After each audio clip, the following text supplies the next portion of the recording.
Great. So welcome to this month's edition of Real Places, the CNU member webcasts. And this month, we're going to be diving into housing affordability and incremental development a bit today. And so we have two fantastic guests who are joining us. Hi, my name is Kyle Smith. I'm the Director of Housing Initiatives with the Metropolitan Mayors Caucus out of Chicago. Just briefly about myself and my organization, we represent the elected officials of the Chicago region, about 275 of them. And my role here is to facilitate technical assistance, resources, and ideas to a wide array of communities focused on their housing stock. So, I am also the past chair of the Illinois chapter of the Congress for New Urbanism, and through both of those roles, I've focused a lot on affordable housing and the missing middle of housing as well. I'm really happy to be here. Great. Thank you, Kyle. Well, I'm John Anderson. I'm a partner in Tolar Anderson Kim, which is a planning and urban design firm, and also Artifex DVD, which is a developer of infill and missing middle projects. And I'm a founding member of the Incremental Development Alliance, which trains, coaches, and connects small developers and the communities that are interested in encouraging and supporting them. So, and I'm in East Point, Georgia, just across the line from Atlanta on the south end of the MARTA line. Great. Thank you, John.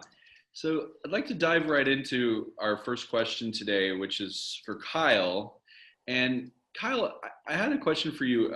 When people think about affordable housing, just your average person, they often imagine the high-rise federal housing projects of the 60s.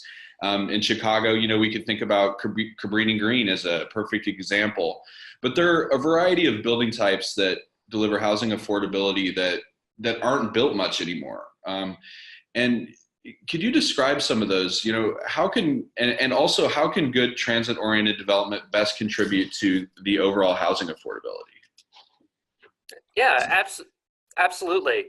I think that issue is emblematic of the approach to city building that we've taken over the last 50 years, the last 70 years, really since World War II.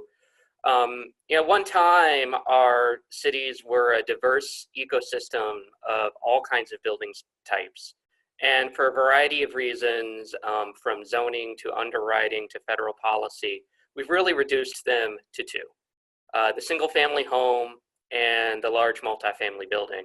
And it's particularly challenging now because our demographics are becoming more diverse in the types of families we have, the number of people in households, age, and so on and so forth. Historically, there's been a lot in between the single family home and the really large multifamily building. And, in the present day, those buildings, many of which were built before World War II, many of which were built before the 70s and 80s especially, those tend to be the sweet spot for affordability, at least for market rents. And that's something I would like to talk about a little bit later, the difference between market and subsidized rents. One of those is the small multifamily building. And one thing you'll find with different building types is they go by different names depending on the market. So in the national literature, we call the small multifamily building the duplex, the triplex. In our region, the Chicago region, we call them two flats and three flats, and they're actually very central to neighborhood identity in those places where they exist.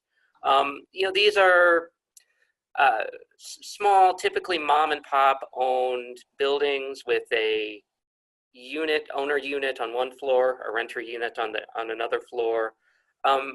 They tend to be side by side with single family homes in a lot of places, at least in our city. And nationally, these types of buildings are a large part of our housing supply, especially our affordable housing supply. So just to cite a couple of numbers as to why the two flat and the three flat are so important.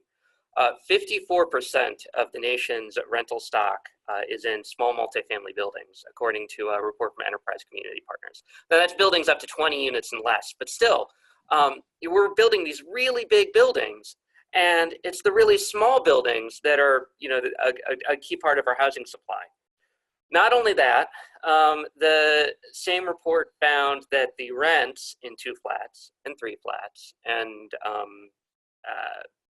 4plexes tend to be lower than in large multifamily buildings. So nationally, the median rent for a duplex unit, a unit in a duplex, is $750 a month. Go up to a 20-unit building, $840 a month. A 50-unit plus building, $978 a month. There are a lot of reasons behind that that I won't go into now, but when people see really big buildings going up in their neighborhood and they seem really expensive, that's backed up by a lot of rent data for these buildings. One other thing about small multifamily buildings that I think is really important to note from a community cohesion point of view, a lot of small multifamily buildings are owner occupied.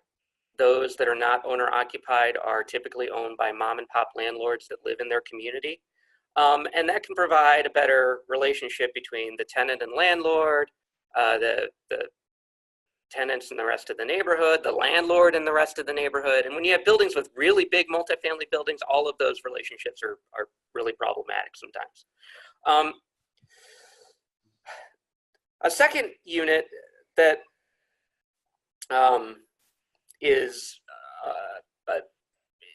has been talked about a lot lately is the accessory dwelling unit. And this too goes by many different names: the coach house, the granny plat, the granny pod.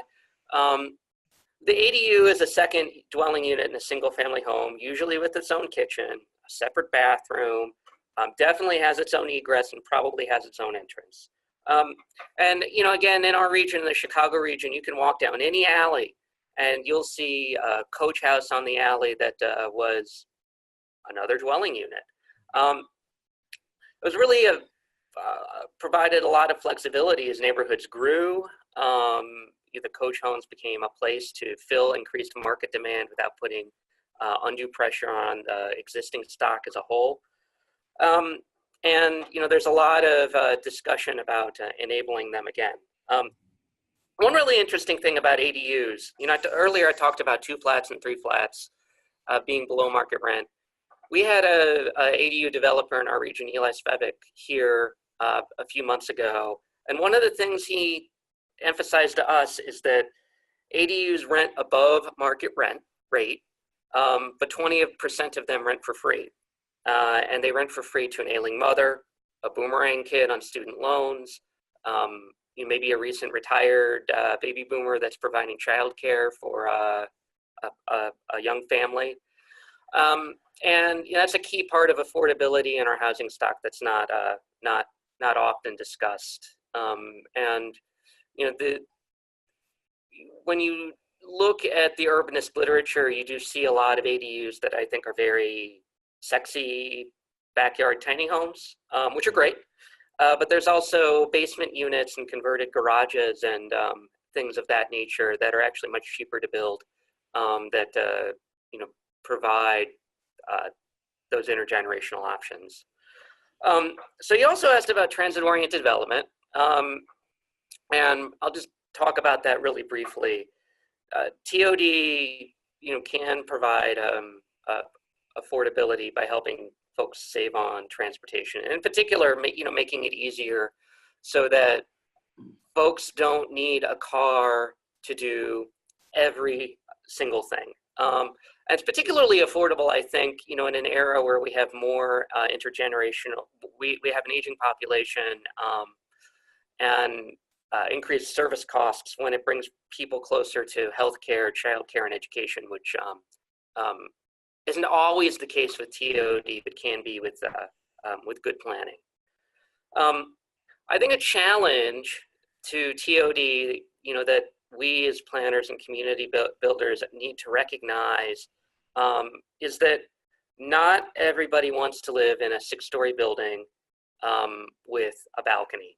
But there are a lot of people who want to walk their kid to the park, or who are older and want to be outside and near amenities they love. And that's where the small multifamily building really comes in. We can't just build our TODs with these really big buildings. There are other building types that provide people the amenities they want: small yard, maybe a shared yard, while still allowing them to benefit from the walkability and proximity to everything that they love. Thank you so much for that. That was an incredible overview of this topic and all the different impact areas. It's interesting to think how much land use, building types, transit-oriented development are deeply intertwined. And what are the options available to us in regards to those things? So this kind of brings me in really nicely into our next question, and this one would be for John. We're talking about we often hear this idea of protecting neighborhood character, and that's been used a lot by NIMBY activists to argue against the development of affordable or missing middle housing in urban neighborhoods. How can cities address these often vocal challengers, or how can we address these often vocal challengers? Well, the conversations about neighborhood character, whether from a completely self-interested jerk of a NIMBY to somebody legitimately concerned about the place they live, I mean, you can't tell people they don't care about the place they live. You can't tell people that they're not afraid, that they shouldn't be afraid of change, or that they shouldn't have some basic mistrust for the people that are actively trying to change their neighborhood. You can't bring a PowerPoint about facts to a knife fight about people's feelings about their neighborhood. You'll lose, right?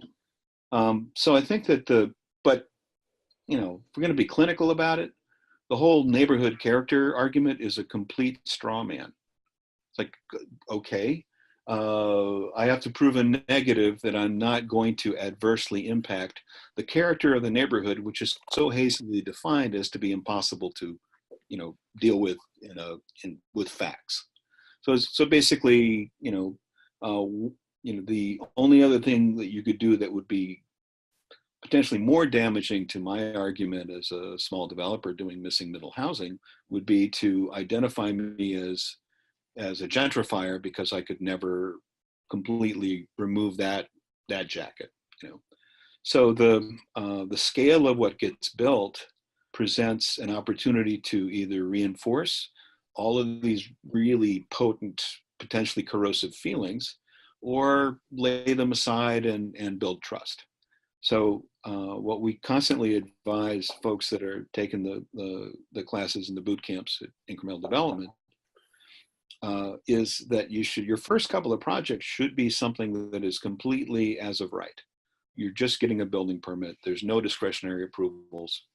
And while you might have been able to turn a good project into an astonishingly great one if you just got a few variances, that's not your job, because your project is not the individual building.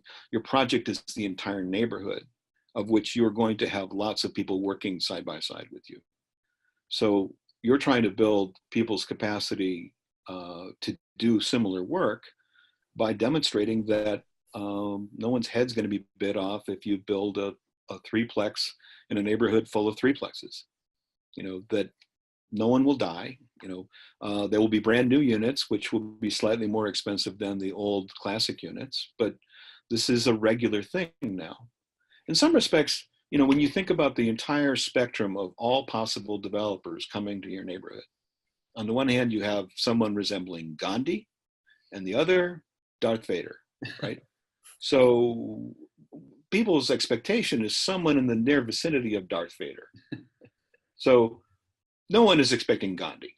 So the opportunity is to establish enough daylight between you and the worst possible developer from out of town that you are relatively okay. Or if there's going to be development, I would rather it be Jane, who now I know because she added that addition onto her house, and she owns that little coffee shop. She's our developer. She's our neighborhood person. We know where to find her at the coffee shop if we have a complaint or even occasionally a compliment. So I think that shifting the scale presents an opportunity to engage on what might be the heartfelt community character argument, where if the neighborhood is going to change, because neighborhoods by their very nature change, they there's no such thing as a static neighborhood frozen in amber. It might just be changing slowly, but they're always either going up or going down. So if you're going to be part of the neighborhood improving and services getting better and more customers for, if there are enough customers to finally have a good bike repair shop, or there are enough young families that we finally have a good daycare. If things are headed in that direction, what pace and what's going to be the impact and how do people feel about it? Because even if you can bring data about how rare displacement actually is during gentrification, that doesn't solve people's feelings about somebody, specifically white male guys are coming and changing our neighborhood. And, what about that? Where's the justice in that? So we shouldn't be clueless about the fact that we come to work in neighborhoods that even if we've lived there all our life, other people have had, not the same advantages and privileges. So there's been historic redlining, there's been all kinds of predatory lending, there's, and also we push a lot of effort into the idea of home ownership as a way to build wealth. But if you are a Black or Hispanic homeowner in a Black or Hispanic neighborhood, often the exact same house you have across the railroad tracks or the freeway is worth 30 grand more, because appraisers are looking kind of in a reinforcing cycle of, well, that's a Black neighborhood. Mm. So I think that the opportunities for households of color to be able to own small properties that produce wealth and passive income that is there whether your hours are cut back or you get fired or not. We can help. If we can help with that approach, then we can bridge the income and the net worth gap between white families and everybody else. Thank you so much, John, for that information and for all those. Well, these softball questions are great. I mean, I get another 2 hours of material about how not to screw up a neighborhood and displace people. So. As long as we get those kind of answers, then that's perfect for us. So thanks again.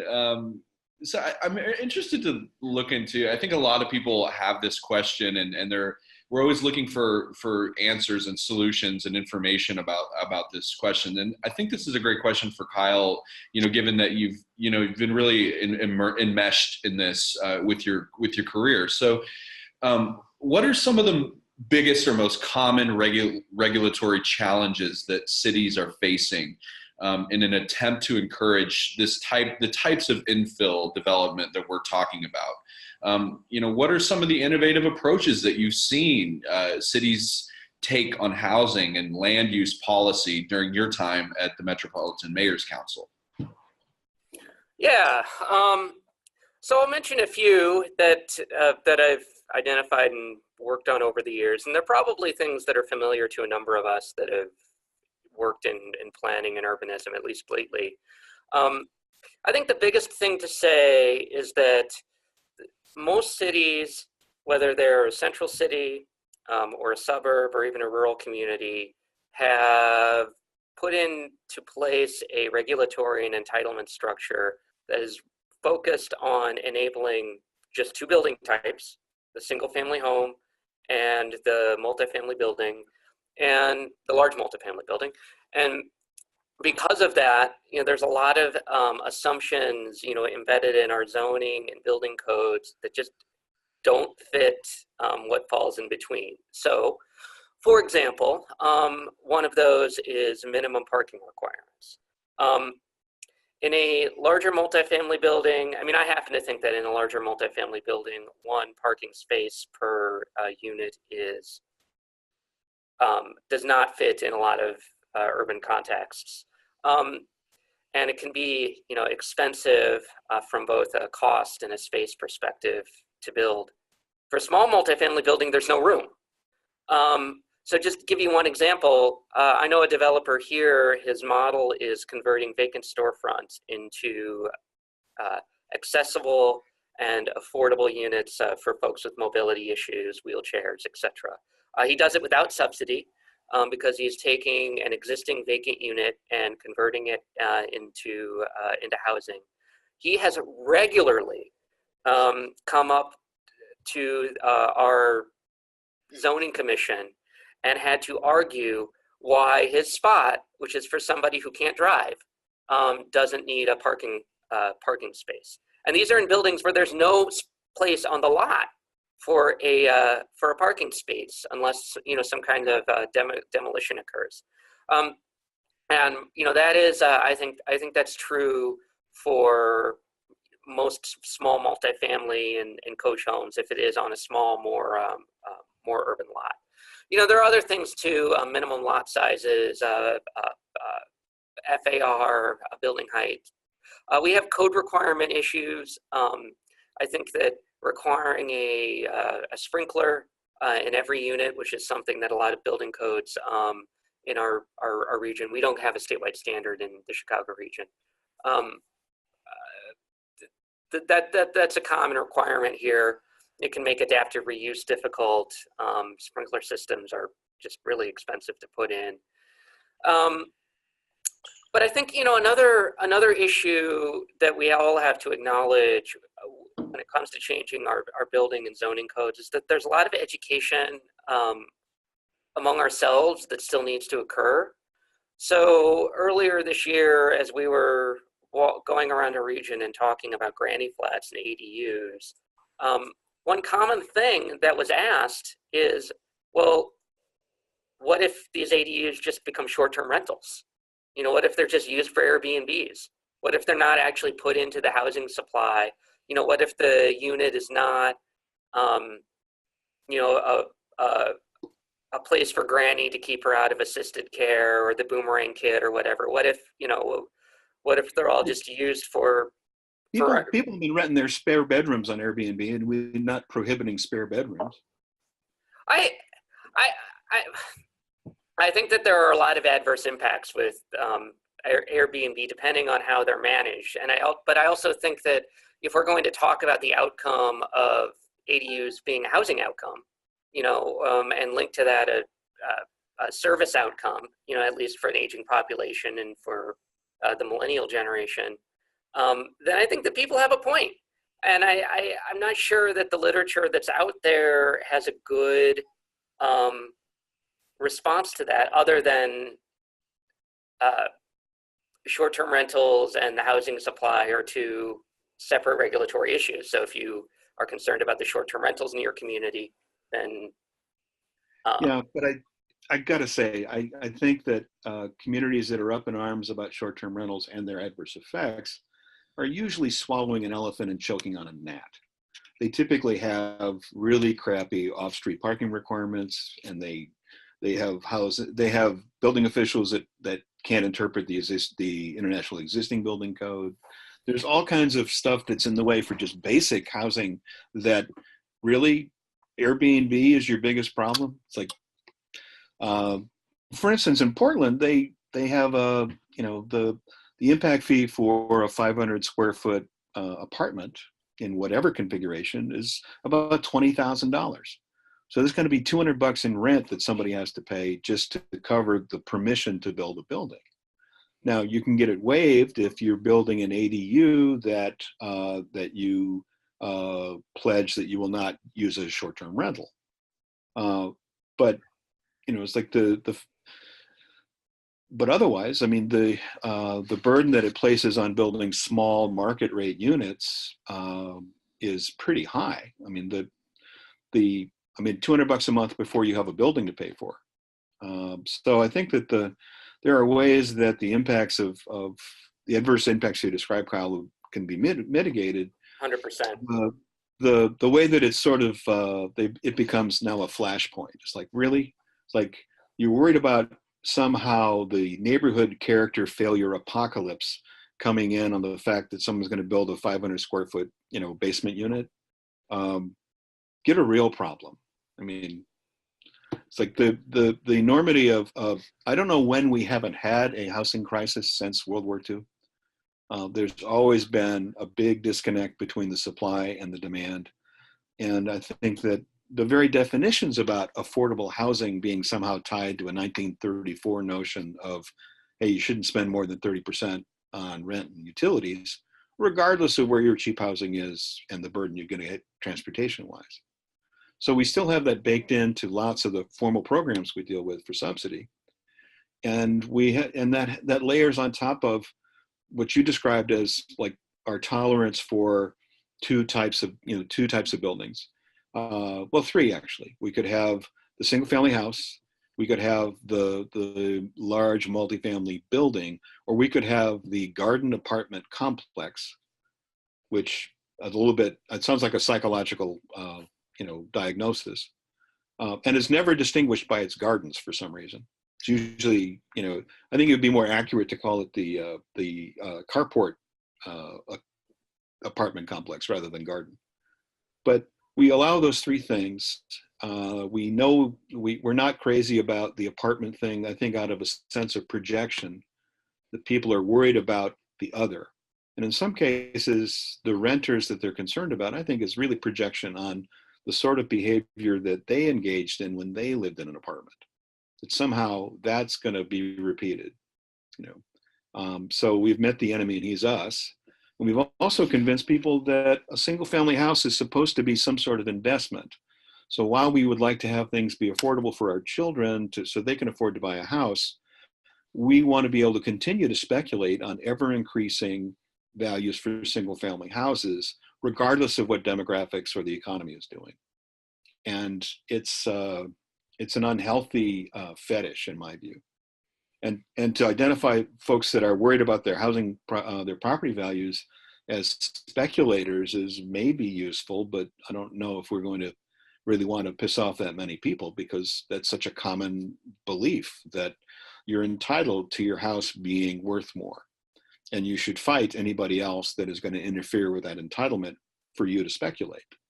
So it's hard to communicate about these things because they're so that all the facts are awash in people's feelings and cultural expectations. I mean, you see HGTV and those people are deliriously happy. And we've now created a complete myth that unpleasantness in life can be eliminated through the purchase of the right real estate, which is almost always going to be a single family house. And if you're not happy or you're still getting divorced, that's a clear indication that you bought the wrong house. You should sell that house and buy another house, because then you could be happy. Because look at those people on HGTV. Tremendously happy. I agree with that 100%. 100%. So we're in heated agreement. Yeah. And just for the record on that point, I myself, I have a young son. We do not live in a single family house. We live in a 1920s unit in a 6 to 12 unit building. And we have light on all three sides, and we can walk to Lake Michigan, and it's lovely. So there's a lot of housing types out there that have been there historically, that can provide the same quality of life, I think, that the HGTV effect causes us to overlook. Yeah. I do think, when it comes to updating codes and local education, I'm putting on, my hat here, helping a lot of municipalities think through this. I agree that it can be really difficult to manage the expected pushback from community stakeholders, especially the owners of single-family homes, who, for all of the reasons that you just described, view their property as an investment that any change in neighborhood character or in the code itself will threaten. I think the challenge, though, from the local government point of view, is that it's very challenging to write a whole new code. It is very easy to make some tweaks to the code. So for example, it is pretty easy to allow accessory dwelling units, and it is a $80,000, $100,000 project to revamp a code into something form-based, which not every community we represent has those resources. But in doing that, that's where a lot of the educational issues do come into play. And if you're a planner or a official representing your community, you might say, okay, well, we'll give on the short-term rentals, or occupancy is something else that with coach homes that we've heard about a lot. And I happen to think that that's okay, because that changes progress. Well, we're in heated agreement on this point too. I think that we are in the middle of a multi-generational cultural shift that will get accelerated with climate change and climate migration. But right now, our best tools are basically methadone solutions. The sort of thing that lets a junkie keep a day job. Doesn't make them as productive as you'd like, and doesn't make them clean, but they're not breaking into cars and stealing your shit. So if we're looking for methadone solutions, I think that being able to guide a municipality into why a 3-sentence text amendment will dramatically change housing opportunity, that takes some work, but sometimes that's all it takes, is a little text amendment. I know a planning director that upon the adoption of the new comprehensive plan that has in the implementation paragraph, which, it's a 3-inch document, but it is an implementation paragraph, says that that the planning director will be periodically introducing text and other amendments to the existing zoning code to bring it in line with the comprehensive plan. And once that was in place, she started bringing, fairly innocuous, basically housekeeping fixes, to the council. And they're on the agenda right after the consent agenda, which is often an area where people are, would like to be in an agreeable mood and kind of they know that this is going to be a long council meeting. They'd like to move through stuff. So it starts with fairly innocuous housekeeping, and then it moves into more substantial things, but people are it's all backed with the idea that we are trying to advance the comprehensive plan that we all voted on and spent $300,000 updating, and the full environmental review. So this is basically, these are not the droids you're looking for. And I think that sort of strategy toward building kind of a flywheel effect of changing the zoning and having been done by competent professionals, where the conversation could happen, and there might be some real wrestling over that little text amendment, but it's incremental and you're making those small changes. If you go in and say you want to change the entire city zoning code, that calls up everybody's feelings about, what either they like about it that may be changed, or what they fear would happen at the hands of faceless bureaucrats and jackbooted thugs. So you're not getting people on their best day. They're afraid. And when people are fearful, they don't make good decisions. And they tend to meet other people that are fearful and reinforce, they form a little tribe. And somebody from that tribe is now, if they lose, somebody from that tribe is going to run for council, because no more of this, damn it. And that's how people end up on city councils, because they were pissed off about a problem. Mm-hmm. So I think that the small steps and the ability to frame this as legalizing our best housing, I saw in Portland, because they downzoned Portland in 1959, it used to be that 80% of the neighborhoods outside the central downtown were completely mixed building type, and they have tremendous precedent buildings there. And then in 1959 they flipped it, and it went from being only 20% zoned for single family to being 80% zoned for single family, including places full of courtyard apartments and 6 flats and all kinds of cool mixed use buildings.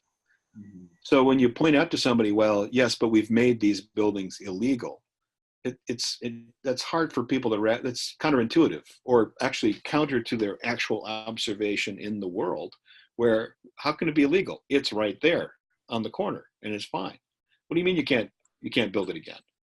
So it's in some ways zoning is enough of an abstraction that if you see examples on the ground that you're afraid of, or you think everything's fine, you're not really ready to engage in the discussion about the abstraction. Thanks. With that point, just in interest of time, I really want to get into talking about a little bit about the boot camps. with the Inc. Dev Alliance. This is something that our president and CEO, Lynn Richards, refers to very frequently when she's talking with folks about, how to do incremental development. So within the span of 2016 to 2018, if I'm getting this right, Inc. Dev did 45 workshops, 6 extended engagements, trained approximately 3,500 people, and they've resulted in 17 projects built with 70 units and 180,000 square feet of retail and workspace. That's always a mouthful, and maybe this is another softball question, but I do want to know, what are some of the greatest lessons and discoveries that you've learned in this process? How can we, you've often gone to congresses and encouraged everyone, you can be a developer. That's inspiring for a lot of people. And what are the greatest lessons and discoveries in this process, both for you in the neighborhoods that you help transform? Well, the greatest lessons we've had in this came out of the Great Recession, when there was no construction lending to be had.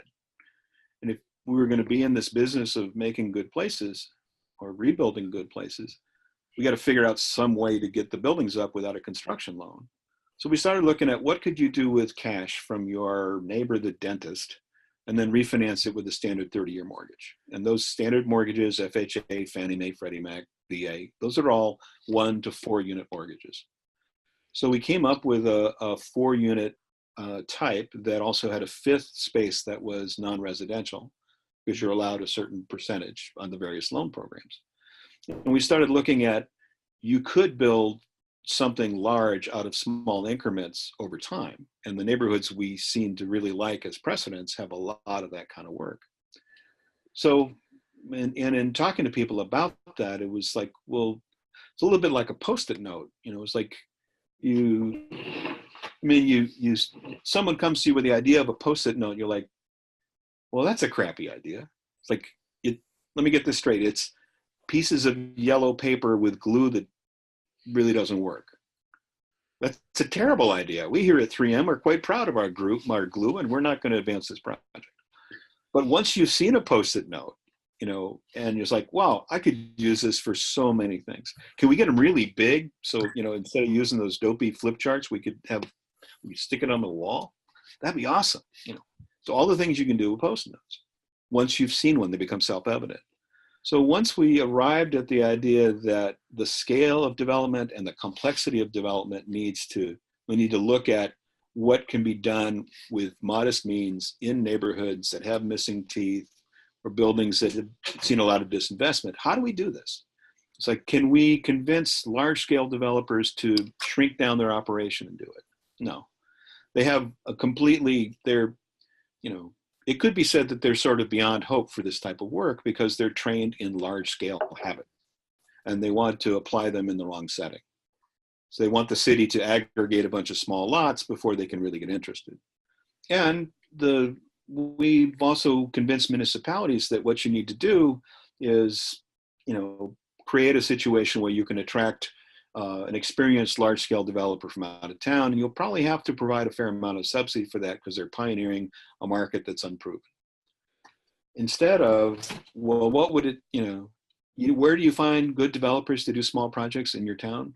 You have to grow them. You have to, cultivate them in your town. There's probably somebody that, as some obstreperous person who's always in Dutch with the city council, the planning commission, and the building department that's doing small scale development work. Often these are people with a great love for their community and issues with authority. So those are the sort of pirates that we found self-select to become small developers as a side gig or eventually as their main job. And the problem also with trying to keep track of everybody, we've only stirred up the database just recently to be able to, because Lynn and others kept asking us for the stats. One of the problems is that people will go through a one-day workshop, get a general lay of the land, put together a project, bring it to a boot camp, which is more of a lab or a studio where you work on your project. And then we don't hear from them for 6 months. And then I get a Facebook post of them pouring concrete. So, or I don't get a Facebook post because they're not on Facebook. And a year later, I run into them at CNU and they say, well, how's that going? I say, oh yeah, no, we're on to our 3rd project now. Right. So this is an effort that really is a parallel track from large scale development. Mm-hmm. Large scale development is about economy of scale. They have to have a rigorous attention to that. Otherwise, they don't have enough budget to take care of the soft costs that help you manage your project. Right? It has to be big enough to give you a return on your brain damage and your overhead. And small development runs in parallel, and it's about economy of means. My plumber, Isaac, and his nephew have a truck with a different color fender. I can't attract the big plumbing company with 16 trucks and 30 plumbers. I can get Isaac and his nephew. So I really can't build a building that he can't be my plumber for. Otherwise, it'll be sitting vacant for 6 weeks until a plumber shows up. Also, I only have so much goodwill in the neighborhood. I only have so much goodwill with the city. My banking relationships are limited. My capital partner only has so much that he can put into the project. So I need to find things that are a good fit for my combination, kind of the foundation of my hustle, combined with my know-how and my relationships that I've made. Anything bigger than that, I shouldn't take on. Mm-hmm. So that means that they're operating under the radar of a lot of municipalities, the popular press, people who just live in 2 neighborhoods over. So it's a quieter effort that's going on where people are making mistakes small enough that they're not fatal, that they can learn from them and rinse and repeat. If you're going to build a 60-unit podium building, you better guess right about who your tenants are going to be and how much they're willing to pay. Because if you can't get the rent, you shouldn't be building the building. Wow. I love that. Can't get the rent, shouldn't be building the building. It's all about determining the right scale, it sounds like to me. So I know Kyle's got that middle scale issue about, small scale buildings and cheaper rents. People worry about, well, in Portland, they were worried about towers in the Goose Hollow neighborhood, right? And that towers would make rents unaffordable.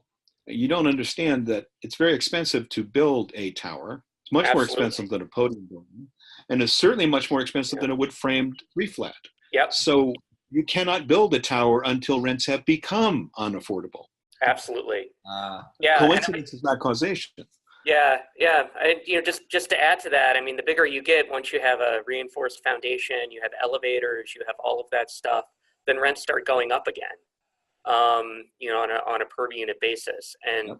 You find that both in market rate development, but you also find that in affordable development. I know we've run out of time a little bit, but much of our ecosystem that we've built on the affordable side around the very, I think, successful in a macro sense, the low-income tax credit ecosystem. A lot of those buildings are that big building type. And the point that I wanted to explore a little bit more and can't because I have to go is the fact that the cost of building a unit of subsidized affordable housing is becoming very, very expensive for that very reason. It's $350 or more per unit in this market because of all of the reasons that John started to go into, which leads to units having poorer finishes and all kinds of stuff on the inside that I think have long-term equity concerns, just the divergent kind of housing we have, even when we're trying to provide quality units for them. So also they have to be large enough to get wraparound services and large enough to justify an elevator and all these other things. Absolutely. And you have also an administrative kind of compliance tail that runs with this that to mitigate the risk of screwing up the project. So I think that because it's gone to a larger scale, now you're also concentrating people who have limited choices and options and limited resources all in one building, which is typically a bad idea. So, and then we have more wraparound programs to mitigate the fact we put lots of folks, at lower income levels all in the same building, which creates more impacts for the neighborhood. It's not a virtuous circle. It's going in the opposite direction. Yeah, totally agree. And I think one of the things that when we talk about housing too, we often get stuck on what is affordable housing. And I like to say there's a difference between housing affordability and affordable housing. Housing affordability is a market that is functioning reasonably well on the supply side, you know, in part because of all of the regulatory, in part because of the, you know, regulatory relaxation on allowing missing middle building types, etc. Affordable housing is providing units specifically for people who are of lower incomes or have lost out on wealth building because of the racial wealth gap. And you really, I think it's important for us to recognize that if we look at either of those independently, we're not going to solve the problem. We're not going to be able to produce affordable housing at scale without getting at the housing affordability issues. But we're not going to solve housing affordability, you know, unless we commit to filling the gap, you know, with public subsidy for units. We really need both. And I just encourage all of us not to think of these as mutually exclusive, because I think that's something we get hung up on a lot, like we're fighting one approach as opposed to the other. You've got to do both. Well, it's a friendly amendment. I'd suggest that housing affordability is written with lowercase letters, and affordable housing is capitalized because it's become a specialized practice. Because it's like you're being a urologist for males between the ages of 22 and 27. And it's all you can do to keep up on the literature because it's really consequential. And, you know, if someone comes to you with a common cold, you really can't help them. So people that are doing specifically capital A affordable housing have to stay up on all the latest things that have come out under their state's view of LIHTC and the city's take on it and the like. And it's become a specialized professional pursuit at scale, and shifting the scale and it becomes large and complex, which starts to exclude lots of people from being able to participate in it. And there's only so many resources to go around, and we've not been able to substantially address housing affordability just by building more subsidized housing, particularly if it's tied to the idea of percentage of your income. We've seen income for low and moderate income households stagnated for 2 decades now, at a time when the cost of construction of housing has increased year over year with a little bit of a dip during the recession. So how is that going to work, particularly if you have an affordability covenant that runs for a long period based on incomes which could be stagnating or, God forbid, declining? So we've got a set of metrics and yardsticks that are best warped or broken. And I think we need to look at this in a larger way, as you suggest, Kyle, that these things are interrelated. We have other equity issues that fuel them. And I think that while there could be good top-down solutions that could come in a new administration, we need a more resilient, 1,000 points of light, many hands effort, bottom up. And that's where we're focused. I can't do large scale projects. I can't do LIHTC anymore. I'm just not smart enough. But I think that we are smart enough together to do the bottom up stuff, because it has to be anchored in good urbanism and good community development.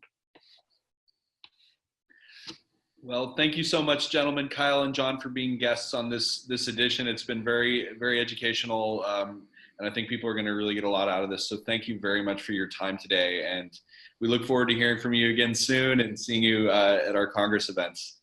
Well, Kyle, are you going to be in Louisville? I will. Great. Well, if we should get together and talk before then, because there's just a whole lot of stuff that we're overlapping on. And if not, then I'll buy you a beer in Louisville, a bourbon. Yeah, that sounds great. And actually, a colleague of mine on our state chapter board, Jen Settle, told me yesterday that she had done some work with you through InkDev. She's been awesome. She's been great in Michigan and South Bend, and is working hard on helping us kind of codify the basics so that we can communicate them better. So. Yeah, and we'd like to do a lot more of this kind of stuff here. So, let's talk. And if we don't talk before Louisville, let's get a coffee or drink or something. Okay, deal. Cool. Well, thanks, Jay. All right, gentlemen, have a great weekend, and thanks again. We'll talk to you soon. Okay. Bye. Bye.